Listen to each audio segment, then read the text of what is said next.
आप समझ गए होंगे कि आज बंदे में है दम का बंदा कोई और नहीं बल्कि टीम इंडिया के हिटमैन यानी कि विस्फोटक बल्लेबाज रोहित शर्मा है। 9 मार्च को रोहित शर्मा ने अपनी अगुवाई में टीम इंडिया को एक बार फिर विश्व चैंपियन बना दिया। इत्तेफाक यह है कि रोहित ने न्यूजीलैंड के खिलाफ खिताबी भिड़ंत में 76 रनों की शानदार पारी खेली। वो प्लेयर ऑफ द मैच भी रहे। रोहित ने जब से टीम इंडिया की कमान संभाली है, कम से कम फटाफट फॉर्मेट में टीम इंडिया के सितारे बुलंदी पर हैं।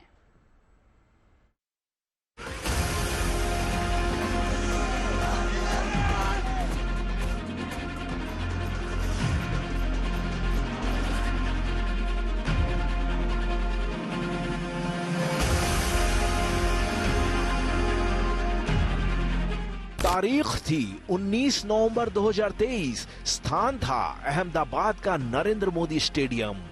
वर्ल्ड कप के फाइनल में टीम इंडिया के मुकाबिल था ऑस्ट्रेलिया। रोहित शर्मा की कप्तानी में भारत विश्व विजेता बनते बनते रह गया था। एक हुक, एक कसक, एक टीस थी जो रह गई थी कप्तान रोहित शर्मा के मन में।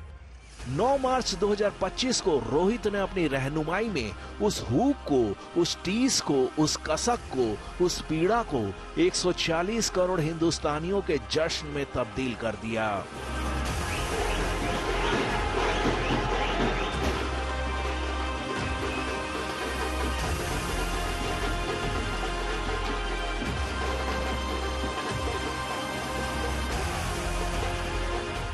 रोहित शर्मा ने जो पारी खेली है, कैप्टन इनिंग जो खेली है, बहुत ही लाजवाब खेला है। वो डैनियल विटोरी कह रहे थे ऐसा गेंद डालो, ऐसा गेंद डालेगा, वैसा गेंद डालेगा। अरे चक्रवात के तूफान में सब आ गए। ये गुरु हमारा रमजान महीना जो चल रहा है, हम उनकी तरफ से भी बहुत बहुत मुबारकबाद देना चाहते हैं टीम इंडिया को। लीडर अगर सेल्फलेस हो, निस्वार्थ हो, भेदभाव रहित हो तो उसकी टीम की जय निश्चित हो जाती है। क्योंकि लीडर जब सेल्फलेस होता है तो पूरी टीम जीत को लेकर जुनूनी हो जाती है। टीम इंडिया के कप्तान रोहित शर्मा निसंदेह इसी कैटेगरी के लीडर हैं। आईसीसी चैंपियंस ट्रॉफी के फाइनल में न्यूजीलैंड के खिलाफ रोहित ने 76 रनों की जो पारी खेली, उसने कीवियों के हौसले को ऐसा पस्त कर दिया कि मैदान पर मचलने के सिवा उनके पास दूसरा कोई चारा नहीं था। दरअसल जीत के लिए संघर्ष करते कीवियों को शायद पता नहीं था कि क्रिकेट के मैदान के इस युगांधर ने दुबई रवाना होने से पहले ही अपने बचपन के कोच दिनेश लाड से ये वादा किया था कि वो चैंपियंस ट्रॉफी का कप लेकर ही वापस लौटेंगे। क्योंकि रोहित ने मुझे जाने के वक्त मुझे कहा था कि चैंपियंस ट्रॉफी हम लोग जीत के आएंगे, तो आप बेफिक्र रहिए। क्योंकि जब T20 वर्ल्ड कप के लिए गया था तभी भी मुझे कहा था उसने, मैं चैंपियंस T20 वर्ल्ड कप आपको लेके दिखाऊंगा, आपको गुरुदक्षिणा दूंगा। ये मुझे सेकंड गुरुदक्षिणा दी, ऐसे मैं कहूंगा। इस तरह का चट्टानी आत्मविश्वास तो युग पुरुष का ही होता है, और जब लीडर का, रहनुमा का आत्मविश्वास आसमानी होता है तो पूरी टीम जीत के विश्वास से भर जाती है।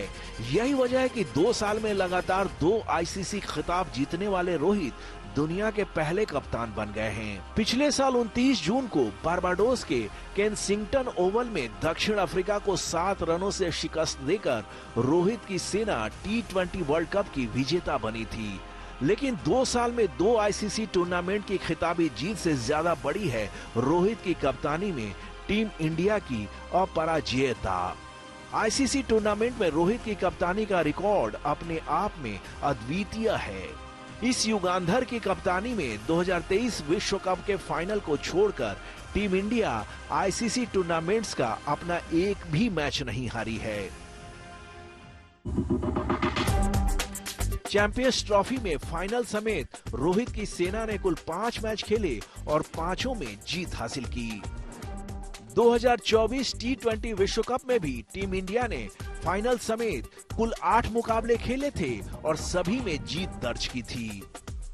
वर्ल्ड कप 2023 में भी रोहित की कप्तानी में टीम इंडिया ने फाइनल छोड़कर कुल 10 मैच खेले थे और सभी में जीत हासिल की थी।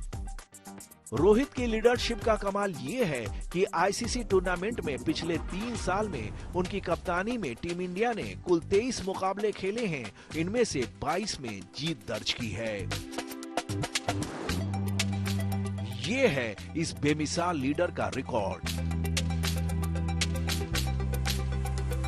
दरअसल रोहित शर्मा जब मैदान पर होते हैं तो उनकी पूरी सेना निर्भय होकर मुकाबला करती है, क्योंकि रोहित का बल्ला जब चलता है तो विरोधियों की पेशानियों पर सिर्फ चिंता की लकीरें होती हैं।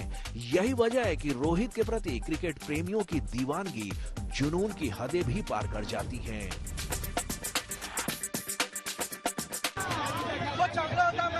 रोहित शर्मा मुंबई का राजा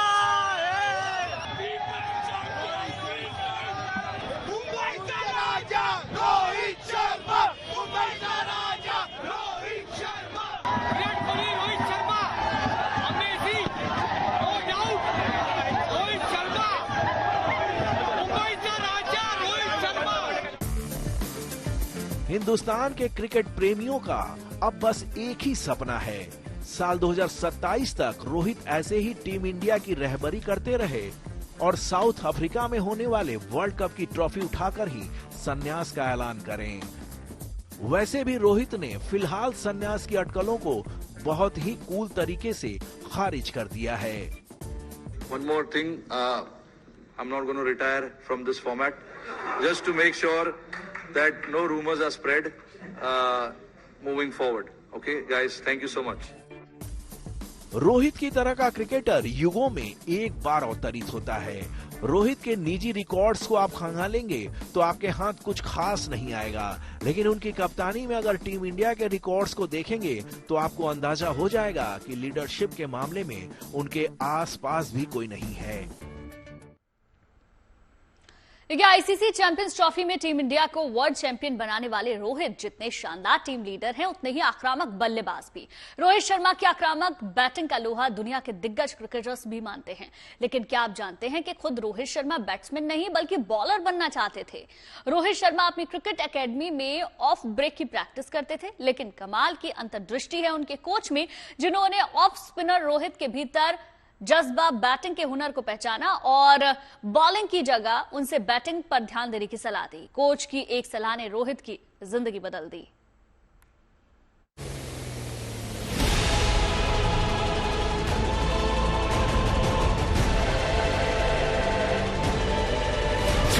वर्तमान का एक छोटा सा टर्न कई बार भविष्य की पूरी तस्वीर बदल देता है।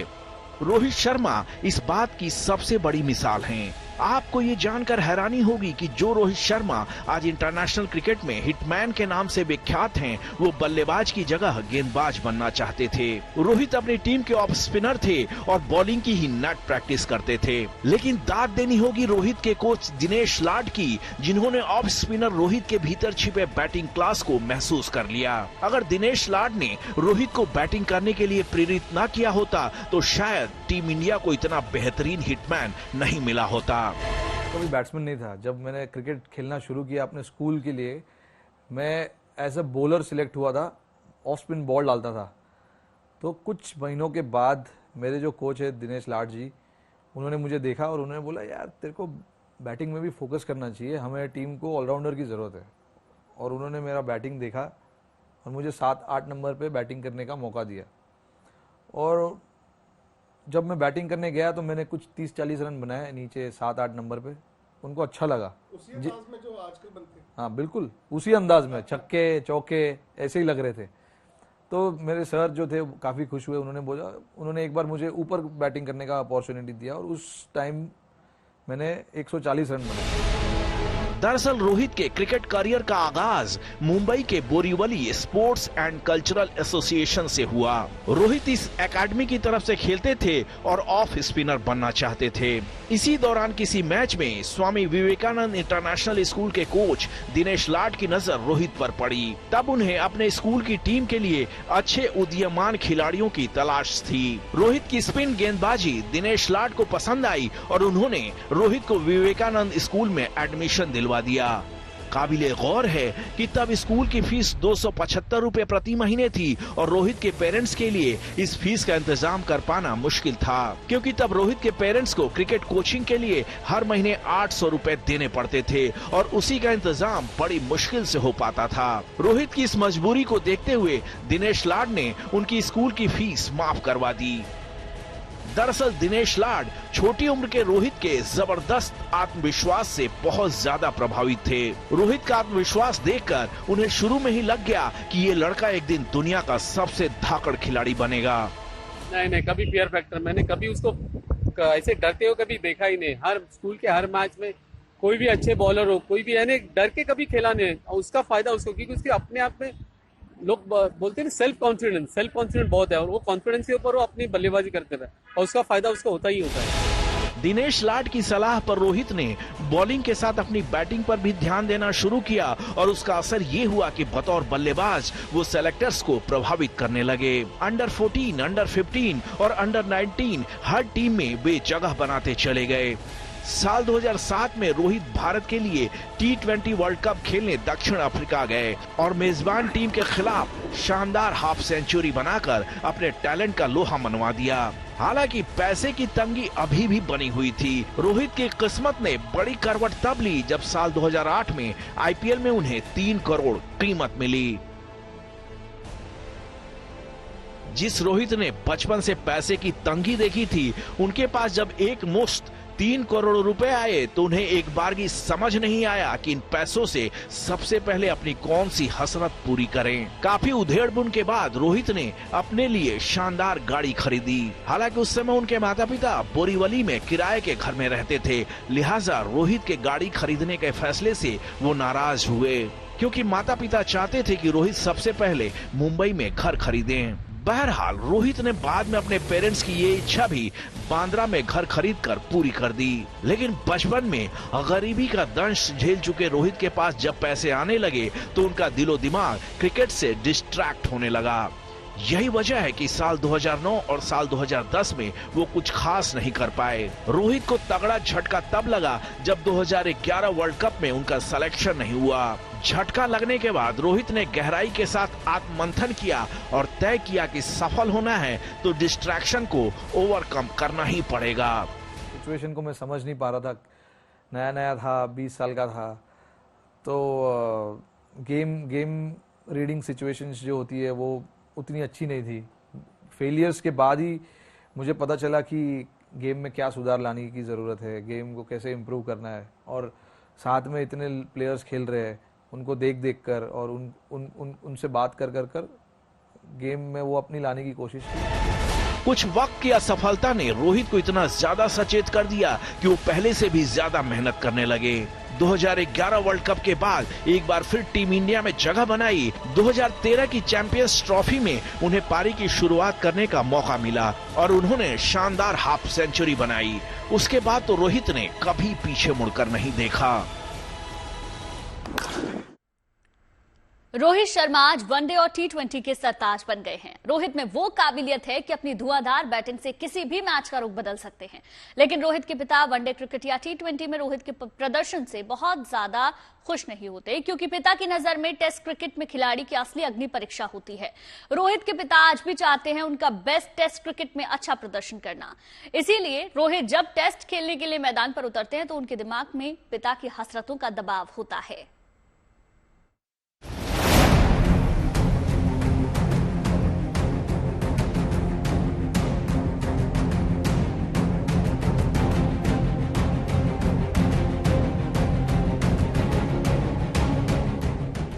वनडे क्रिकेट में कई इंटरनेशनल रिकॉर्ड अपने नाम करने वाले रोहित शर्मा की जिंदगी एक अजीब विडंबना है। रोहित के पिता गुरुनाथ शर्मा की शुरू से ये इच्छा थी कि उनका बेटा टेस्ट मैच में अच्छा प्रदर्शन करे, जबकि रोहित का टेम्परामेंट वनडे और T20 क्रिकेट से मेल खाता है।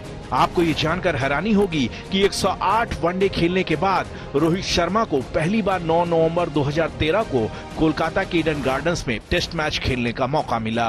पहले ही टेस्ट मैच में रोहित ने 177 रनों की यादगार पारी खेली, जिसके बाद उनके पिता का खुशी का ठिकाना नहीं था। मेरे पिताजी को टेस्ट क्रिकेट ही पसंद है।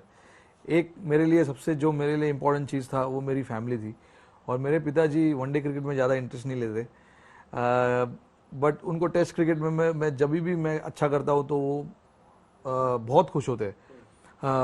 तो इसीलिए मेरा एक सपना है कि मैं टेस्ट क्रिकेट में अच्छा करूँ, क्योंकि मेरे पिताजी खुश रहे, क्योंकि मेरे पिताजी को टेस्ट क्रिकेट में मुझे देखना अच्छा करते हुए। रोहित के अपने टेम्परामेंट और उनके पिता की टेस्ट मैच ख्वाहिश के बीच एक लंबा कश्मकश रहा है। वैसे टेस्ट मैच में रोहित का रिकॉर्ड कोई खास अच्छा नहीं रहा है, जबकि वनडे क्रिकेट में उन्होंने ऐसे ऐसे कारनामे किए हैं जो इस फॉर्मेट के करीब 53 साल के इतिहास में धाकड़ से धाकड़ बल्लेबाज भी नहीं कर पाया। वनडे क्रिकेट में आज तक कोई भी बल्लेबाज एक से ज्यादा डबल सेंचुरी नहीं लगा पाया है, जबकि रोहित के नाम वनडे में 3 डबल सेंचुरी हैं।